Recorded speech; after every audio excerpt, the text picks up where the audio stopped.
if there was one communication technique that has made the biggest difference in my PT career thus far, it would have to be DISC. And in this video, I'm going to show you how you can use it to establish rapport quickly with your clients and build lasting relationships. So DISC stands for 4 separate personality profiles or behavioral styles. So we're looking at DISC around the quadrant, standing for dominance, influence, steadiness, and compliance. Now, as you get to know these profiles, you can start to spot this behavior within your clients very easily. Now, the key to DISC is understanding the actual profiles themselves, so then you can match and mirror that in your body language, in your posture, in your tonality, but also just so you can establish rapport quickly. See, when we're matching and mirroring what our clients are giving back to us, there's no threat. So we can establish rapport quickly and we can build that know, like, and trust. So what we want to start with is D. Now, D-style people are very fast talkers and they're extroverts, but they also live in the dominance part of the quadrant. So we're talking about people that potentially run their own business, they work in high-end corporate jobs, potentially real estate agents, salespeople, people that are obviously confident, they can talk well, they dress well, and they're completely task-oriented. So over on this side of the quadrant, we have the task-focused people. Now these are our D's and C's, which we'll get into later. But task focus is what's paramount to them. They're not people-focused. So the types of people that D's are is that win at all costs, doesn't matter what happens to the people along the way. So when we put that into a personal training context, what we're trying to do is obviously talk fast, get to the point, don't beat around the bush, and demonstrate that you can get them results quickly and effectively. The biggest mistake you can do with a D style is actually try and be their friend or ask them about personal questions to try and establish rapport that way. That will not work. You'll actually lose that client if you do that. So what you want to do is not talk about yourself at all. You don't even want to talk about them. What you want to talk about is the result. You want to completely be focused on the result. In the sessions, in their goals, whatever it is, keep it result focused. So when we go into an actual personal training session, we're talking about, this is the outcome of the training session today. It's not, hey, how's your weekend? What did you do? How's the family? None of that type of thing. This is what we're doing. Let's get to it. And then they're the types of clients that want to be left alone. They don't like to be spotted or touched very much. They just want to be left alone. Let them walk around the gym, let them roam around. Now, this might be quite difficult for you because most personal trainers, we live on the D and the I side. So we're people focused, but we're also task focused. So sometimes the outgoing person within us wants to just talk and try and build connection. Don't do that with the D. So then we go over to the I.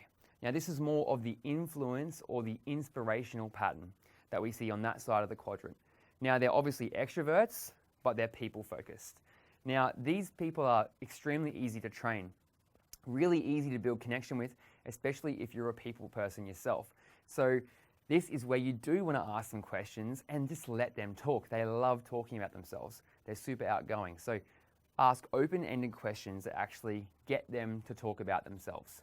Ask them about their weekend, ask them about the people in their life, get to know the people in their life, and get to understand the things that they like to do, the things that they do for fun, and keep it fun with them. The biggest thing with your training is that they need variety. If you're doing the same session week after week, they will stop training with you. They hate doing the same thing over and over. In fact, I wouldn't even do one session back to back. Completely change it up all the time because that keeps them guessing, it keeps them motivated. They get bored very easily. So really easy to identify and build a relationship with I's. Then we come down to the S style or steadiness. So these are shy, submissive type of people, extremely loyal clients, and actually make up 70% of the population. So when you're thinking about that, about 70, even 80% of your PT clients are going to be S styles. So we want to really focus in on understanding the core needs of this behavioral style. So they're obviously people focused. So they come to a one-on-one personal trainer because they want a friend. They don't actually believe in themselves. They have quite a low self-esteem often. So the reason they're hiring a one-on-one PT is because they need that one-on-one support, they need that assistance. They need someone that actually believes in them and can show them and reaffirm to them, you've got this, you can do this. It's always positive and building them up, because naturally they kind of want to just pull themselves down. So the thing with S styles is you need to move a little bit slower. You need to talk a little bit slower. If you come in there and you're just all buzzed up like you would be with a D or an I, that's immediately puts an S style offside. So you need to come in, you need to soften your posture, you need to slow it down. You need to just nurture them around the gym using gentle hand gestures. They enjoy touch, but it needs to be professional, obviously. But that makes them feel connected. So we want to be really nurturing and understanding of their needs, especially in the gym. Part of the reason why they also come to a one-on-one PT is that they're too intimidated to go into a big gym where they feel like everyone's looking at them. But when they're with a one-on-one PT, they feel safe, they feel secure. So you've got to obviously give them that feeling of security and certainty in your training. You don't ever want to go against your word with an S style. That breaks their trust and that puts a dent in their relationship. So make sure that you always do what you said you were going to do with an S. And then we come over to the C, which are on the introvert side and the task side. So with C styles, they can be quite hard to pick initially as a PT client. They're kind of like the standoffish type of people. Like you kind of want to get to know them, you think they might be interested, but you're really unsure. And the reason for that is they're really skeptical. They're questioning, they're analytical, and they actually need facts and figures before they will trust you. So if you're an I-style personal trainer, if you're living on the extrovert and the people side of the quadrant, C-styles are actually going to be the hardest people for you to build natural rapport with. This is because they're completely different to your personality. You won't connect. So what you have to do is you have to match in a mirror. You have to quickly understand that this person's a C. I can't be my normal self. So you've got to start actually acting how they would act. Now, if you are struggling with that, one of the great ways to do that is to just focus on knowledge, facts and figures. They love numbers. They're very analytical people, concise, calculating personality style. So make sure you don't stuff your numbers up when you're counting sets. Set them targets or rep ranges, because often you can set them a target of 10, they'll hit that easy, then you go, oh, do a couple more. They hate that. Don't do that. Don't pigeonhole yourself into a number on a set. Set them a rep range. Like, we're doing 10 to 15 here, good quality reps. We're going to hit failure. That's our goal here. Because they're working to a number. They've always got a number in their head. When they hit that number, that's when they can stop. So again, don't ask them personal questions. You don't want to go and ask them about their life. They don't want to share that with you. They're private. They're introverts. So again, just be task focused, focusing on the result, and use numbers and facts and figures to build that rapport. When you do that, they can actually become great clients. They're very loyal, obviously, because once they find someone that they gel with, they tend to stick, because it's hard for them to find that rapport naturally. C styles aren't great at building relationships with people because they're just so analytical and thinking about everything that's going on. So when we're looking around the quadrant here, we have to really look at the information that we're receiving at that first point of contact with a new prospect or a new client. Now, are they talking fast on the phone? Do they seem like they're really busy? Are they really slow talkers? Are they just happy to have a chat with you and just tell them all about your life? They're probably an I. Do they feel a little bit standoffish?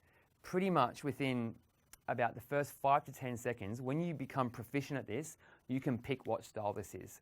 And that dictates the rest of the conversation and the rest of that relationship. Now, if you can nail this, your sales consultation ratio is going to skyrocket, because often we lose people on the phone, or we lose people in that first conversation. You might be on a gym floor, going around, just doing a bit of prospecting, having some chats to clients. You know, you can actually pick personality and behavioral styles based on their body language. A D style is going to charge in. They're going to look serious. An I style is going to be just having fun, talking to people. C styles are going to be very reserved. You know, you can actually sense that in their body language. And the S styles, well, they're easy to pick. They're very shy, they're keeping to themselves, they're away in the corners of the gym, they don't want to be around people very much. So a great thing to do, because they want people connection, is go up to those people and reach out. Just start with an honest conversation. Hey, how are you going? Are you enjoying your experience at the gym so far? I'm a PT here, would love to get to know you. That's the type of relationship you can start with these clients, but it starts with first point of contact. Developing your knowledge around DISC is imperative to your success as a personal trainer. So I urge you to just deep dive into this. In the module, in the written content, we have so much more about DISC that you can learn. But right throughout our 6-figure fitness coach program, you will be learning about DISC and how to apply that in different scenarios, how to apply that in your marketing, how to apply that in your sales conversations, how to actually apply that in your relationships personally, so that you're constantly aware of the behavior that's coming back to you, so you can match a mirror and win the day.